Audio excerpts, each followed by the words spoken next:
Good morning, everybody. I toast to you and all you do. I hope you're having a fantastic Friday. So I just made a video, and then it didn't work out.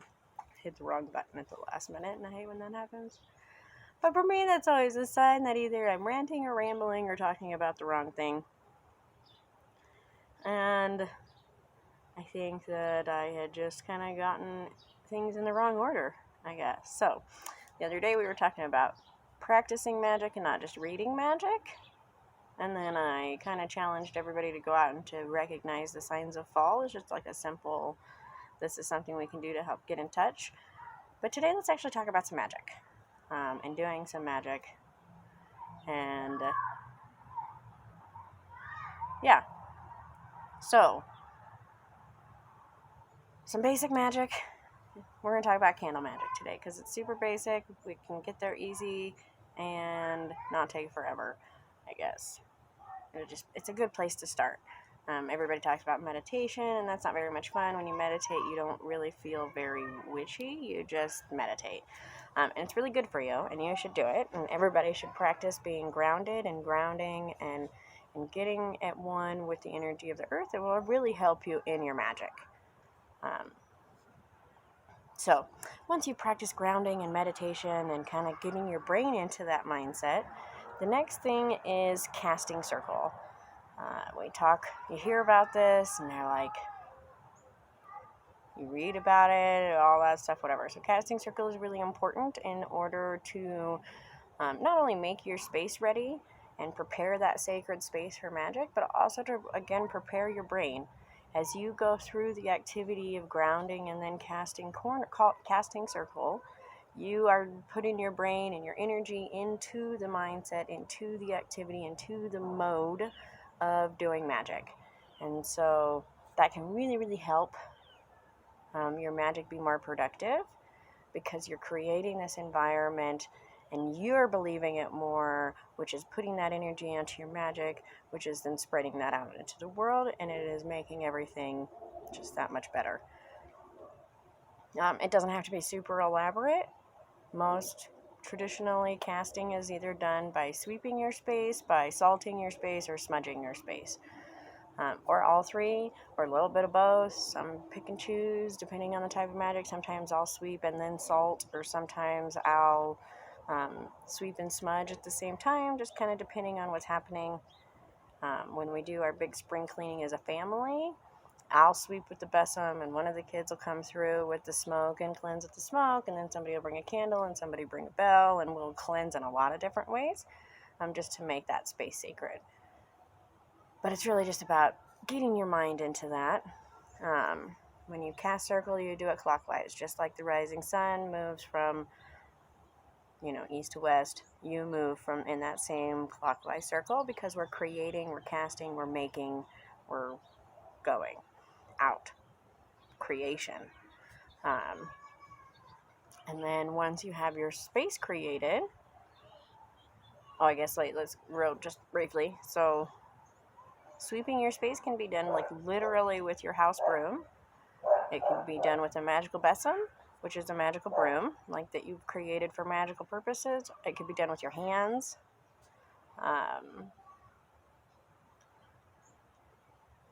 You can do it with your cloak. Really, it's the sweeping motion.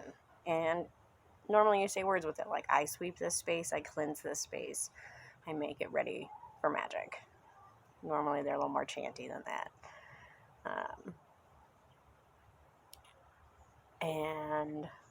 So that's just about preparing your space, getting it ready. You go clockwise. You can use salt. Most people prefer like a good sea salt.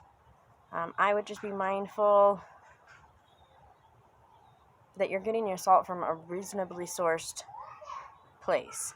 I know that we all love the idea of these really fancy salts, like the Himalayan fancy salt or whatever, but just be mindful that not all of these countries have very good work standards, and that the conditions in a Himalayan salt mine are devastating. There's no better way to put that. And as long as we in the West continue to buy that, they're going to continue to treat people that way. And it's a yucky cycle. Uh, the Japanese seaweed salt is way more ethically sourced. I mean, it just kind of depends on where you get your salt from.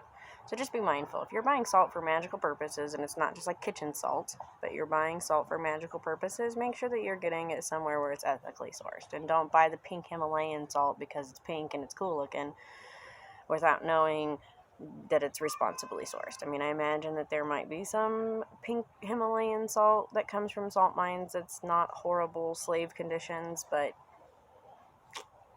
I just don't think so. So that's just one of those things to be mindful of. And that's not about your magic. I mean, it is about your magic, but that's more about just being a good person. Which, in the long run, karmatically helps your magic. So, the next thing is calling corners. So when you call corners, you're going to, we've all heard the I call to the watchtowers of the north, powers of mother and earth, I advise you to my circle. And that's a really traditional way to do that. You can do it in a less traditional way that's more like earth, air, fire, water, join me here and now. You can be more grateful and more humble, like whatever works for you, and calling to those energies. But it's just about calling those energies and welcoming them to your space. And then you call to the divine, or any other angels or entities or beings or energies that you want present in your space. If you're working like with the moon in a certain sign, you might call to Aries or whatnot. Whatever energies that you're calling to, you welcome them into your space, because now that you've created that sacred space that's cleansed and protected, unless it's welcomed in, it can't come in. So you have to actively welcome those energies into your circle. And then it's time to do magic. I think that candle magic is a great place to start out for beginners because it gives you something to focus on. It's pretty simple. And for the most part, it's the safety precautions that you have to be mindful of, because if you know your intent and that's what you want and whatever, then that's what you're going to get from your candle magic. Let's talk fire safety, because this is really important with candle magic, and it's something that we don't always talk about. So there's two kinds of candle magic. There's more of the like hoodoo, voodoo, Santeria magic, where they're using the tall candles that are in the heavy glass jars that are very heat tempered and meant to burn down inside that jar. So that's why those glass jars are used that way. If you are just using some random jar or whatever, you need to be mindful of it being heat tempered. I've used ceramic like teacup plates and they break because they're not heat tempered, and if it gets too hot or the candle burns for too long or whatever it may be, then it will break your plate. So you just want to keep that in mind. Also, certain oils are more combustible than others. So like cinnamon and clove oil are more combustible. Sunflower oil, if you're using that as a base, is more combustible. It will start on fire at a lower temperature without flame, is what I mean. So like in the kitchen, sunflower oil is really, it will just start on fire in your pan if it gets too hot. Olive oil is like next, and then vegetable oil, canola oil, stuff like that. Peanut oil has a really high, you have to get peanut oil really, really hot before it'll just flash on fire, whereas sunflower oil doesn't have to get that hot before it will just combust. So keep that in mind when you're anointing your candles, to be mindful of the combustion rate of the oil that you're using. Honestly, I would stick with olive oil unless you have a specific magical oil in mind, and then ask when you buy it from the store. Ask them, how combustible is this oil? Is this something that I have to be mindful of in candle magic? And they should know. And if they can't tell you, then maybe go somewhere else to buy your oils. I'm just saying, you need a good source and people who know what they're talking about. You might have to ask for the manager or the person who orders it. It might not be everybody at the store, but somebody there should know, hey, don't use the cinnamon oil because cinnamon is flammable. There's some other herbs that shouldn't be used I can't remember the name of it, but I bought some for my garden specifically because it says not to get it too hot because it'll ignite. I was like, oh my god, I gotta buy this. It's a great ground cover. It's doing really well. I have not yet tried to see the combustible rate of this, but we've decided it needs to happen in a safe environment. But, you know, better to do it in a safe environment than to have it accidentally happen. But anyways, so just be mindful when you're using herbs and oils of their combustion rate, and that some things are more flammable than others. To make sure that you're using a fire-safe place. I had this amazing ceramic pot, like a planter, the red terracotta. There it is. I had a terracotta pot that I used for years and years and years.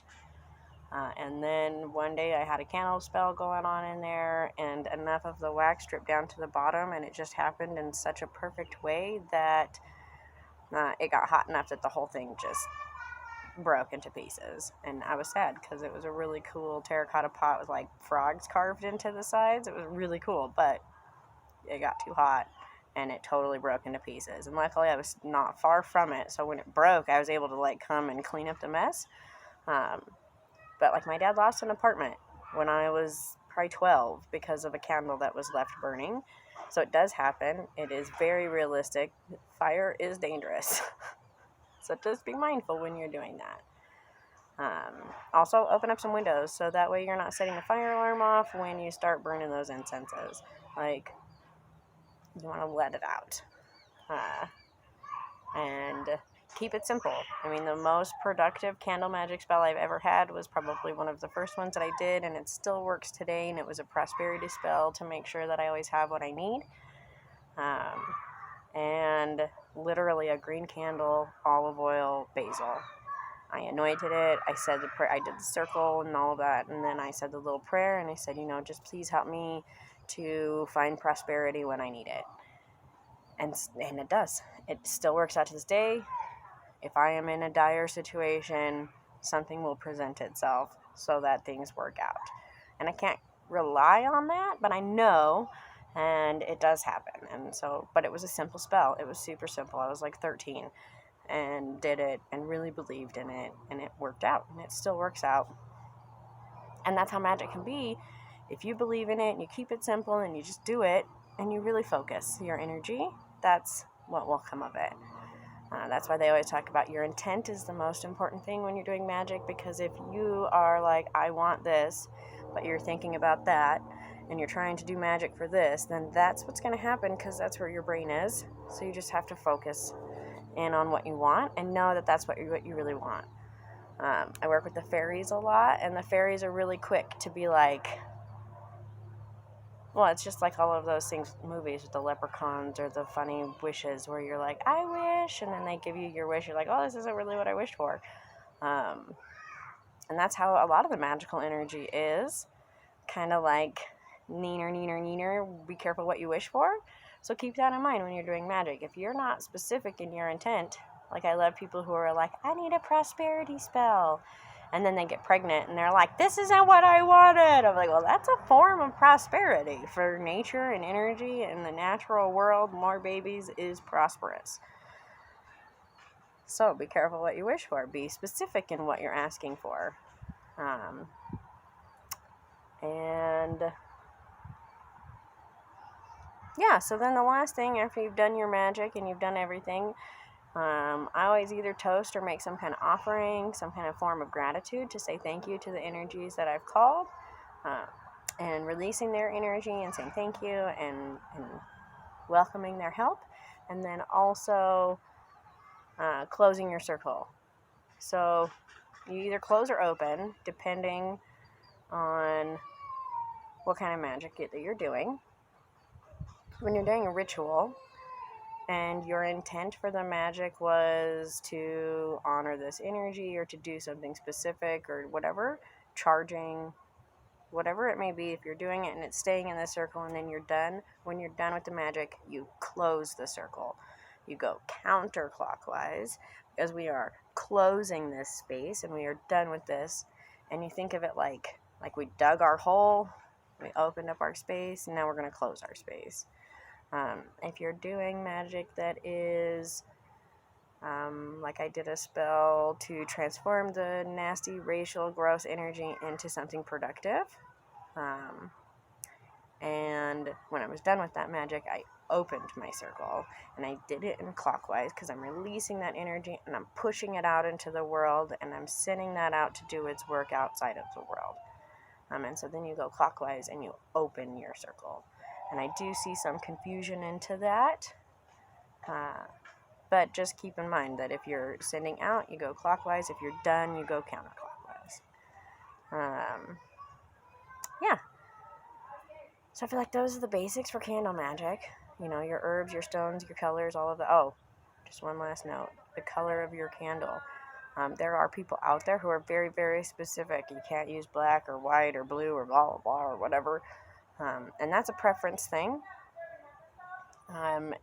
The one thing to keep in mind, if you chose a red candle because you're looking for power and... but your candle's white on the inside, your power is only going to be superficial, and then it's just going to whatever, because that's going to mimic the energy, like the spell is going to mimic that energy and whatnot. So you want to make sure that your candles are colored all the way through if you're using it for the colored specificity. If you're using a birthday candle because that's what you have and you don't even care what color it is, you're just doing this, then it doesn't matter. You're just doing it. You just need the candle. It's the flame and the fire and the whatnot. But if the color is specific to your intent, then that's when you want to be mindful of your candle being colored all the way through and not just white with the being dipped on the outside. And I guess I just can't specify enough about the fire safety. This is very important. So use fire safe dishes, be in a fire safe place. Don't leave your candles unattended and like leave the house and walk away. I mean, I've even just gone outside to smoke or, you know, do whatever and come back and had a problem. So just be mindful. You don't need to completely saturate everything in oil. You don't need to have your candle so covered in herbs that you can't see it. That's not the point.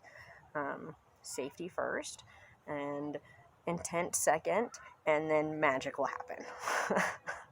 So, without further ado, I challenge all of you to go out and do some candle magic and ask for whatever it is that you need, or send out energy to the world, or whatever you feel necessary, but do some magic.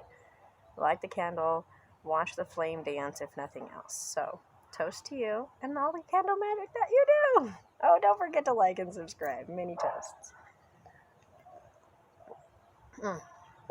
I love coffee. Many blessings.